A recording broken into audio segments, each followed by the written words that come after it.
The final two victims, 10-year-old Leslie Ann Downey and 17-year-old Edward Evans, were killed in the house Hindley shared with her grandmother in Hattersley. Brady murdered Evans in front of Hindley's brother-in-law, David Smith, hoping to recruit him as an accomplice. But Smith went home horrified and alerted police. Brady and Hindley were described by the judge at their court case as two sadistic killers of the utmost depravity. Brady spent 19 years in mainstream prisons before being declared criminally insane in 1985 and sent to Broadmoor Psychiatric Hospital, then to Ashworth Hospital in Liverpool, having made it clear he never wants to be released. She should be in prison and left there to rot, because she shouldn't be on reserve at all. She should be tortured like she tortured them kids.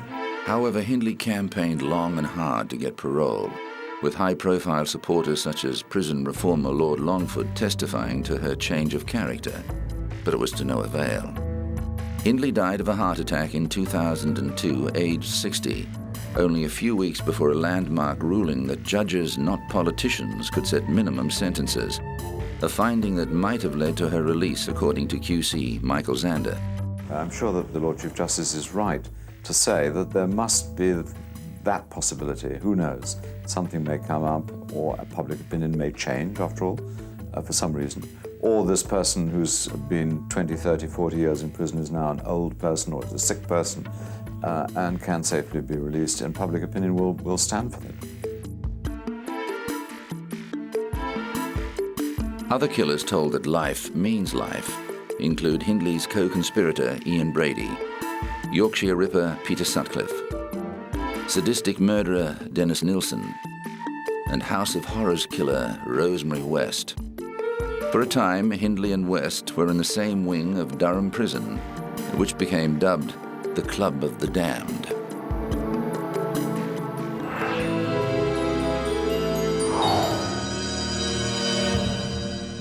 Richard Milhouse Nixon was a junior congressman from California when he uncovered crucial evidence in the Alger Hiss espionage case.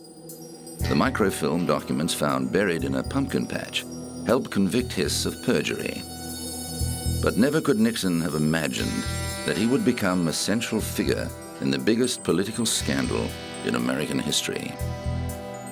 Nixon was elected to the presidency in 1968 on a platform of opposing the rise of anti-war and hippie counterculture and pushing for an end to America's military engagement in Southeast Asia. Nixon's two closest advisors were his chief of staff, H.R. Haldeman, and assistant in charge of domestic affairs, John Ehrlichman. White House counsel John Dean dubbed them the Berlin Wall for their Teutonic names and habits of secrecy. On June 17, 1972, 5 men were discovered breaking into the Democratic National Committee headquarters inside the Watergate complex. A few months later, along with the masterminds of the break-in, E. Howard Hunt Jr. and G. Gordon Liddy, the 5 were indicted for conspiracy, burglary, and violation of federal wiretapping laws.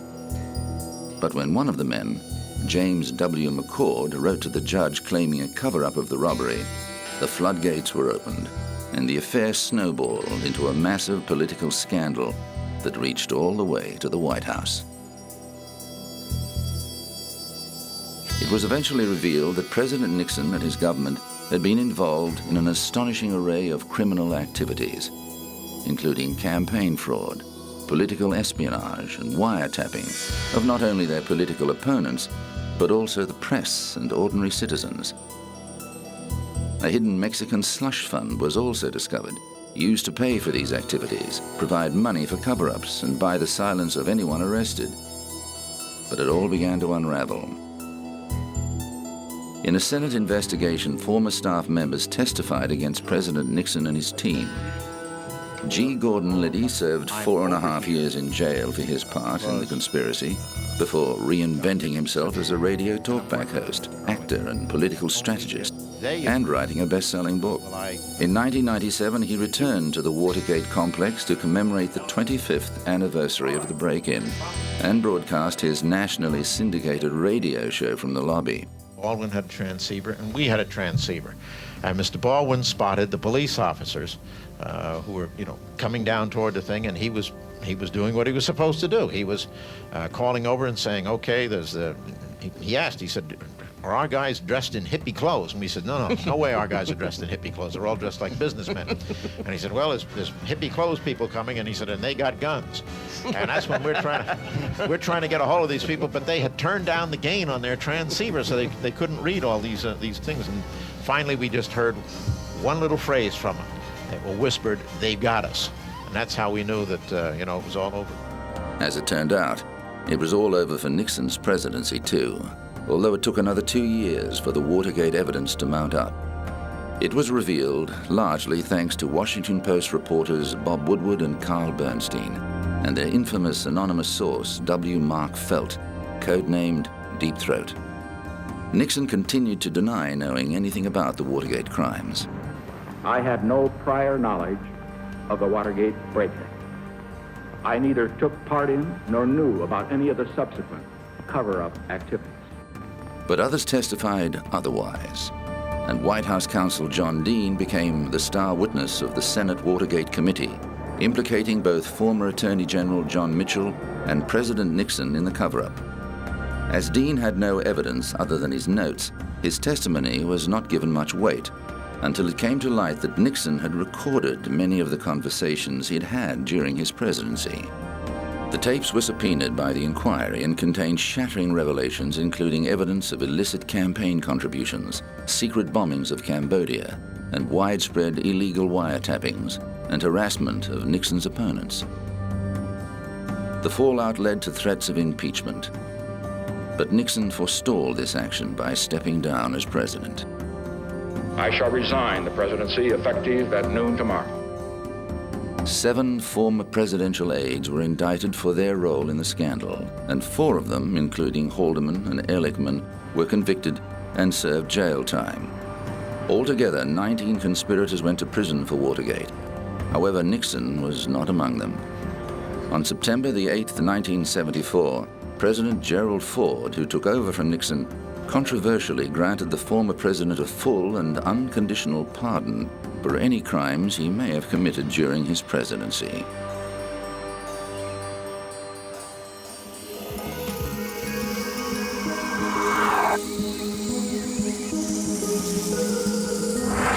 Coming up, O.J. Simpson's infamous life.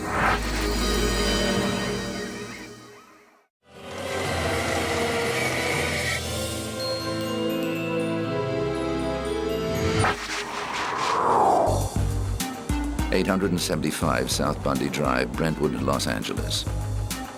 On the 12th of June 1994, Nicole Brown Simpson, age 35, and her friend 25-year-old Ronald Goldman were brutally murdered in the driveway of this home. The prime suspect was Nicole's ex-husband, Orenthal James Simpson, known to the world as O.J., who was filmed being chased by police on Interstate 405. The football legend, sports commentator, and sometimes movie star was eventually arrested and charged with the crimes.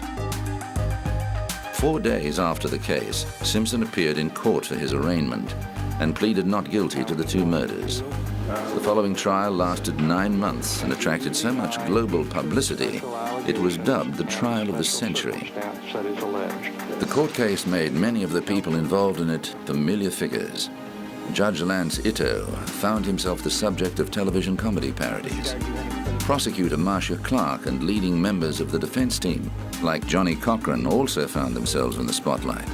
Although there was a great deal of DNA evidence against Simpson, in the end it seemed as if the prosecution's case rested on its ill-advised decision to have Simpson try on one of the blood-soaked gloves implicated in the murders.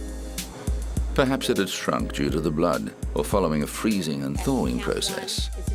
Perhaps it's true that Simpson had stopped taking arthritis medication, resulting in swelling of his joints, or maybe he simply wasn't guilty.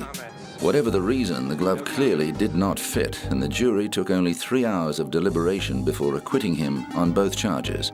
However, in February 1997, the case took an even more bizarre turn, when a civil jury in Santa Monica found Simpson guilty of the wrongful death of Goldman, as well as battery against both Goldman and Nicole Simpson. But Simpson refused to pay the $33 million in civil damages awarded to the Goldman family. Controversy flared again when Simpson attempted to publish a book called If I Did It in 2006. The Goldman family took him to court and won the right to collect 90% of the book's profits to satisfy the unpaid civil judgment. In 2007, O.J. Simpson was back in court for allegedly stealing sports memorabilia from a Las Vegas hotel room. He and his two co-defendants, Clarence C.J. Stewart and Charles Ehrlich, were bound over for trial on a total of 12 charges. Prosecutors say the men stormed into the hotel room of sports collectors Alfred Beardsley and Bruce Fromong at the Palace Station Hotel and took thousands of dollars worth of Simpson's own memorabilia at gunpoint.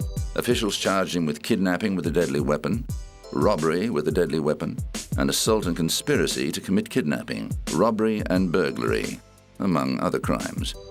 In January 2008, Simpson was again in front of a judge, facing allegations that he had violated his bail conditions. And when I tell you, Mr. Simpson, there are conditions and there are rules, let me make sure that you understand that if you violate those rules... The 60-year-old has said he was not stealing the memorabilia, but taking back what belonged to him. He remains free on bail of $250,000, but if convicted of the charges, he's facing the inside of a jail cell for the rest of his life.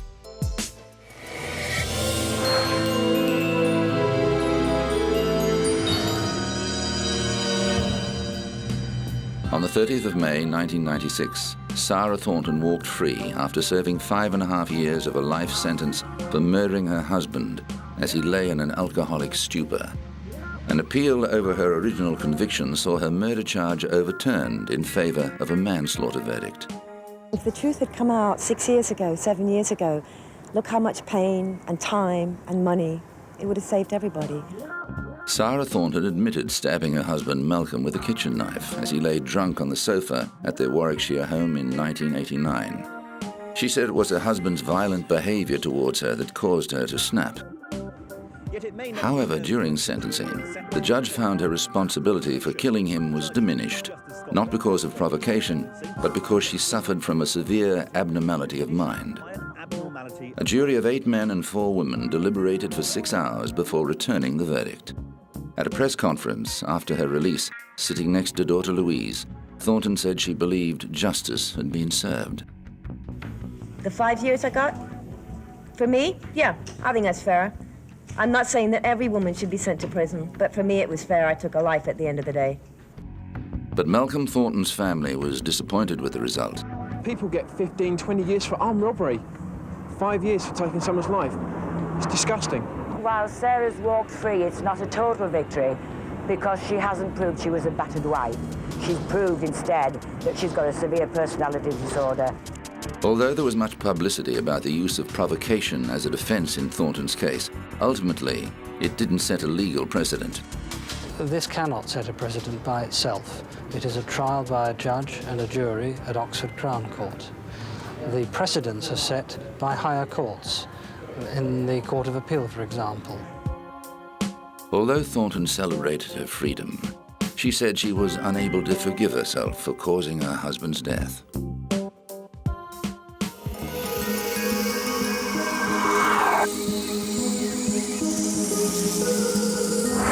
Coming up, Jack the Ripper.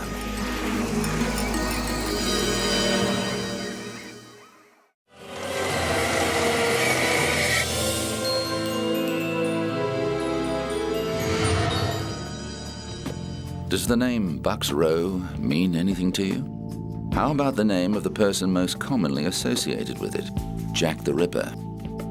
This is Whitechapel, the area in the East End of London where a number of women working as prostitutes were mutilated and murdered towards the end of the 19th century.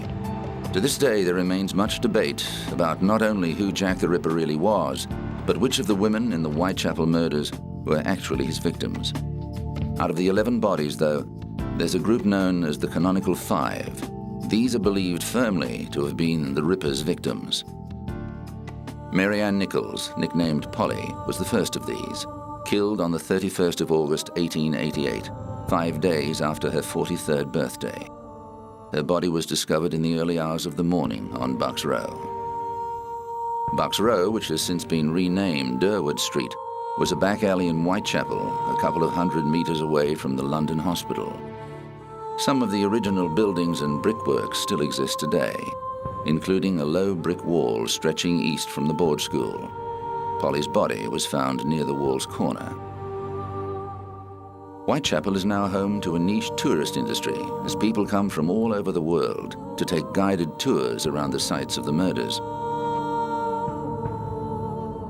Number 2 of the canonical 5 was Annie Chapman, who also had a nickname, Dark Annie.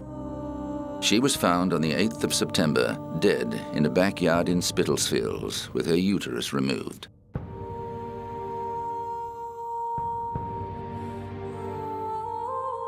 Throughout the police investigation, a huge number of letters were sent to the police. Most of them were declared hoaxes, but there were a handful that the police took more seriously.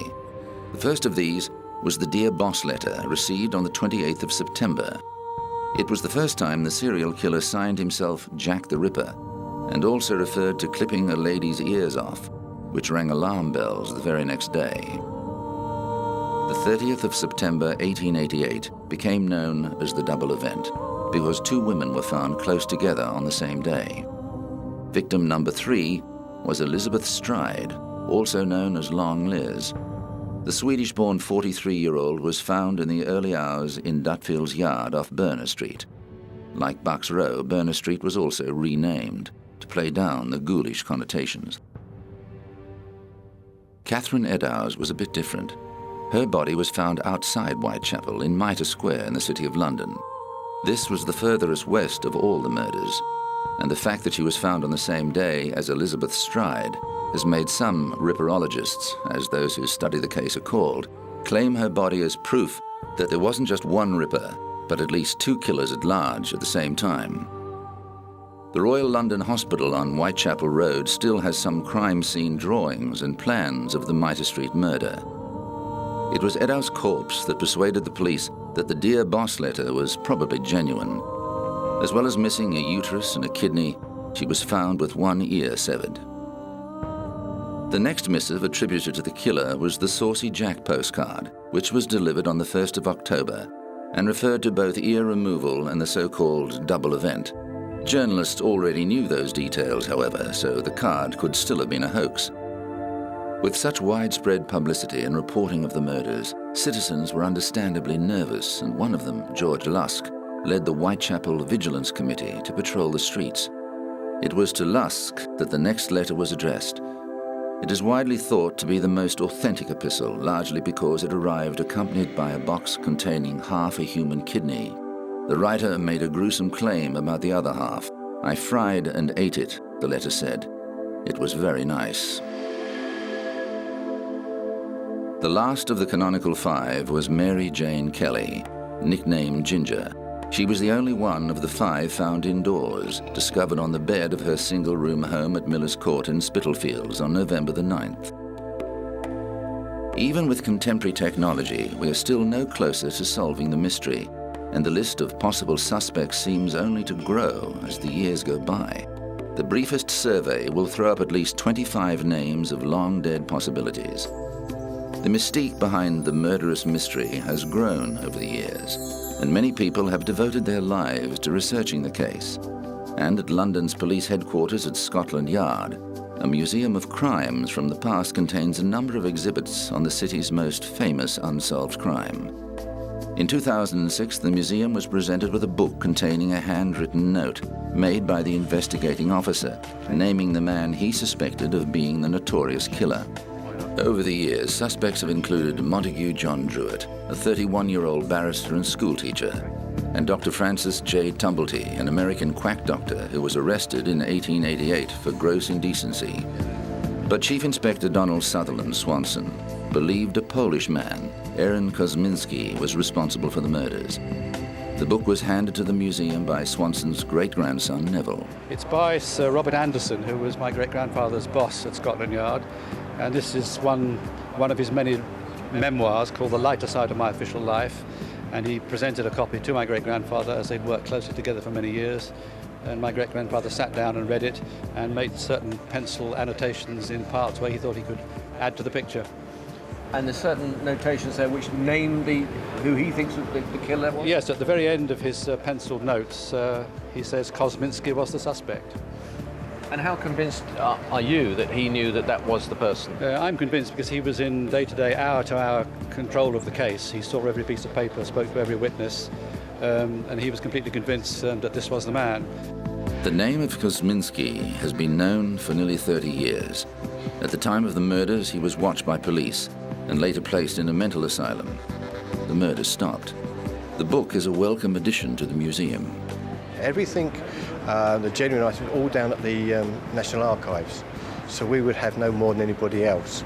And so to have this one item in its uniqueness, we're very, very pleased to get it. But even a policeman's suspicions won't be enough to end the debate about who Jack the Ripper really was.